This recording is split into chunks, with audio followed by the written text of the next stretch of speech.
तो भाई लोग नमस्कार। जी हाँ दोस्तों, खेसारी लाल यादव जी का फ़ैन होंगे तो हो जाइए तैयार, क्योंकि आप लोग के लिए सुपरस्टार खेसारी लाल यादव जी लेके आ रहे काफ़ी ब्रांडेड सॉन्ग। तो जी हाँ दोस्तों, संघर्ष फिल्म का तो आप लोग देखे ही होंगे, कितना ज़बरदस्त लेवल का फिल्म है और इस साल का सबसे बड़ा फिल्म बन चुका है।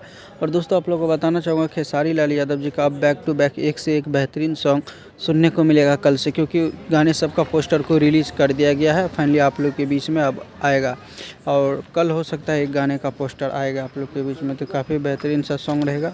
और तो कर लीजिएगा सब्सक्राइब और वीडियो को एक लाइक कीजिए। तो आज का अपडेट में बस इतना ही, मिलते हैं फिर से नेक्स्ट वीडियो में। तब तक के लिए अपना ख्याल रखिएगा और देखते रहिएगा आप सबका पसंदीदा YouTube channel Bhojpuri chip YouTube channel. धन्यवाद दोस्तों।